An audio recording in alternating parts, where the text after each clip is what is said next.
Ram Ram Ram Sarvebhyaha Namo Namaha. I welcome you all to this class number 2 of Shri Surasarsa Sabha Shringeri Prathama Purvasiddhata Vargaha. We will begin with the prayer.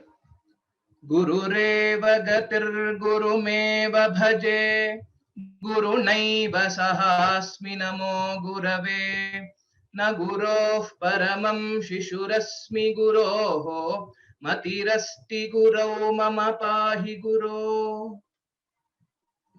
सर्वेभ्यः स्वागतं व्याहरामि. हरिः ओम. राम राम राम. नमो नमः. मम नाम रघुनंदनः. भवन्तः स्मरन्ति इति मन्ये. As I have said in the first class, whenever we introduce in Sanskritam, to tell your name, you will use this phrase Mama Nama. Mama Nama Raghunandanaha. Mama Nama Krishnaha, and so on. To ask a question, what is your name? You will use Bhavataha Namakim if you are speaking to a Purusha.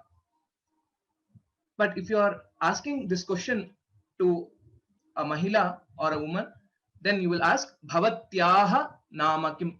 Just remember these words, very simple and very useful while introducing yourself to someone. Sanskritam katham asti? How is Sanskritam? I always say Sanskritam sulabham asti. Sanskritam is very easy, and also Samskrita bhasha sarala bhasha. Samskrita bhasha is really a simple language to learn. Ataha, because of this, aham Sanskritam avashyam pathami. Aham Sanskritam avashyam pathami. I will learn Sanskritam for sure. I want all of you to repeat these lines, and this will help us learn Sanskritam easily and with more love and affection towards this language, this divine language, Sanskritam. Let us start today's class with the Prarthana. We have learned this in the previous class, but again I will teach this, and then we will proceed with today's पाठः. प्रथमतया वयं गणेशश्लोकं वदामः. अजं निर्विकल्पम्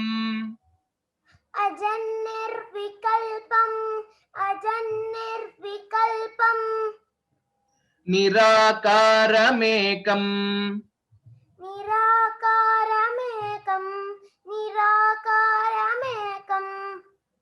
निरानन्दमानन्दम्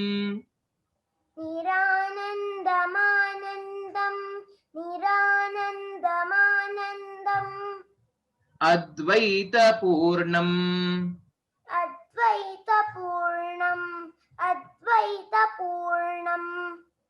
परन्निर्गुणम्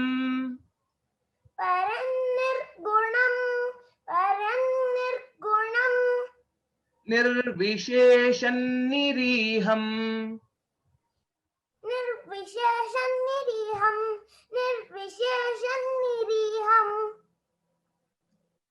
परब्रह्मरूपम्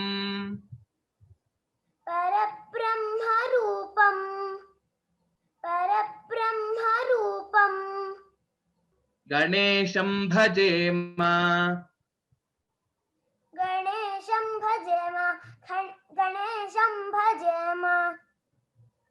धन्यवादाः. अहम् अधुना पूर्णश्लोकं वदामि. अजन्निर्विकल्पं निराकारमेकं निरानन्दमानन्दमद्वैतपूर्णं परन्निर्गुणं निर्विशेषं निरीहं परब्रह्मरूपं गणेशं भजेम. I want to tell one point here.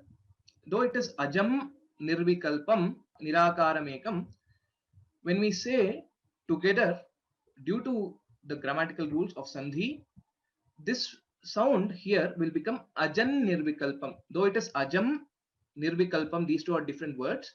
When we say it together, it becomes ajan nirvikalpam, and similarly nirvikalpan nirakaram ekam. Don't worry about it as of now. Even if you say it as ajam nirvikalpam, it is still fine.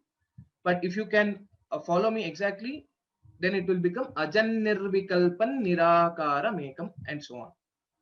So just keep that point in mind. And similarly here also, paran nirgunam, nirgunan nirvishesham, nirvisheshan niriham, and so on.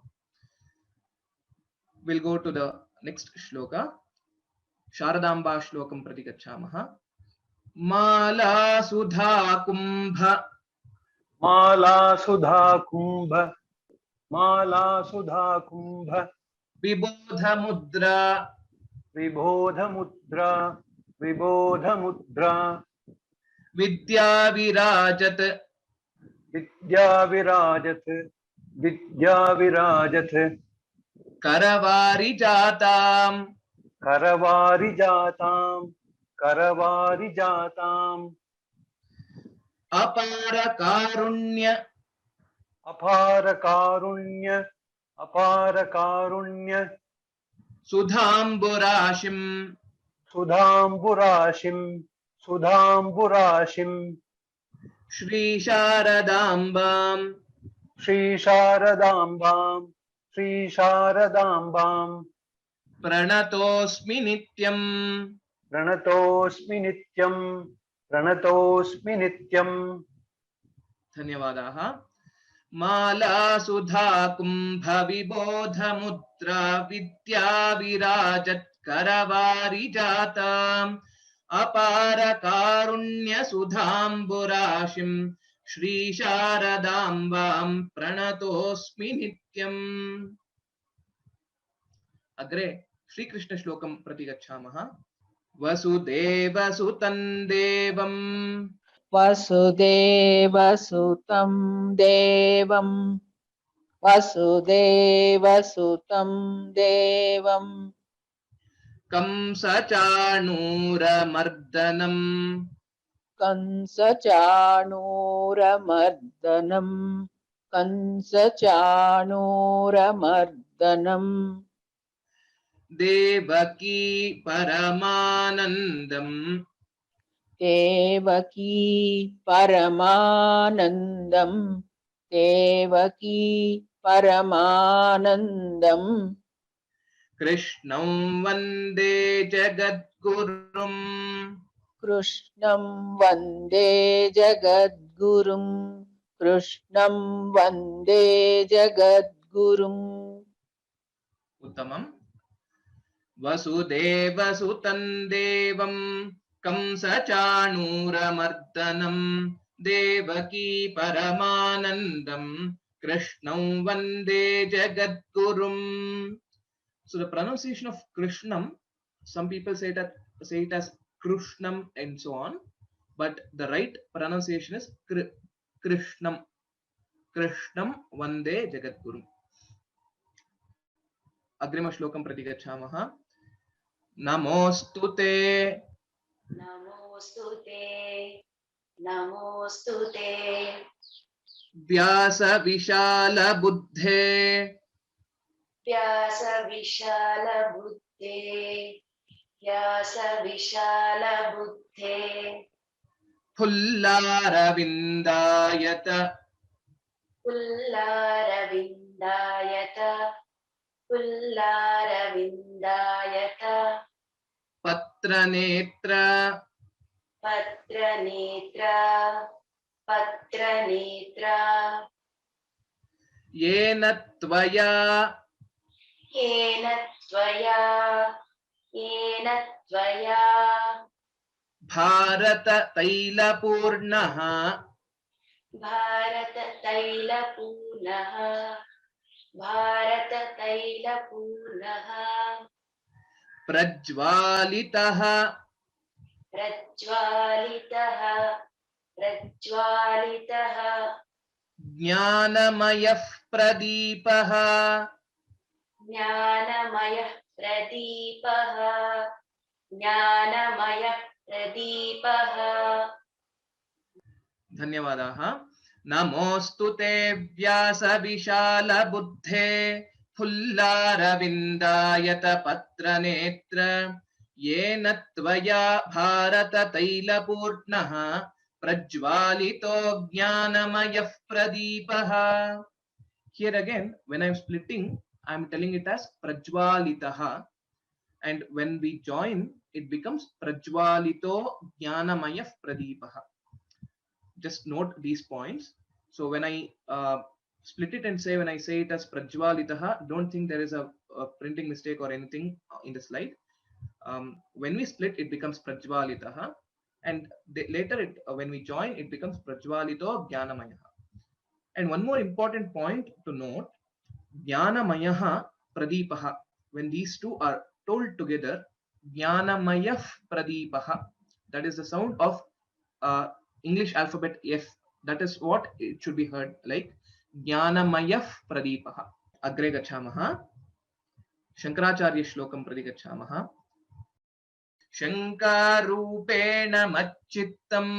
शङ्कारूपेण मच्चित्तम् शङ्कारूपेण मच्चित्तम् पङ्कीकृतमभूद्यया पङ्कीकृतमभूध्यया पङ्कीकृतमभूध्यया किङ्करीयस्य सामाया किङ्करीयस्य सामाया किङ्करीयस्य सामाया शङ्कराचार्यमाश्रये शङ्कराचार्यमाश्रये शङ्कराचार्यमाश्रये. उत्तमं, धन्यवादाः. शङ्कारूपेण मच्चित्तं पङ्कीकृतमभूद्यया किङ्करीयस्य सामाया शङ्कराचार्यमाश्रये. अग्रिमश्लोकं प्रति गच्छामः. परमगुरुश्लोकः. विवेकिनं महाप्रज्ञं विवेकिनं महाप्रज्ञं विवेकिनं महाप्रज्ञं धैर्यौदार्य धैर्यौदार्य क्षमानिधिं क्षमानिधिं सदाभिनव पूर्वं सदाभिनवपूर्वं तं तं विद्यातीर्थगुरुं भजे. विद्यातीर्थगुरुं भजे. उत्तमं, धन्यवादाः. विवेकिनं महाप्रज्ञं धैर्यौदार्य क्षमानिधिं सदाभिनवपूर्वन्तं विद्यातीर्थगुरुं भजे. अग्रे गुरुश्लोकं प्रति गच्छामः. भारती करुणापात्रं भारती करुणापात्रं भारती करुणापात्रं भारती पदभूषणं भारती पदभूषणं भारती पदभूषणं भारती पदमारूढं भारती पदमारूढं भारती पदमारूढं भारती तीर्थमाश्रये भारती तीर्थमाश्रये भारती तीर्थमाश्रये. उत्तमं. भारती करुणापात्रं भारती पदभूषणं भारती पदमारूढं भारती तीर्थमाश्रये.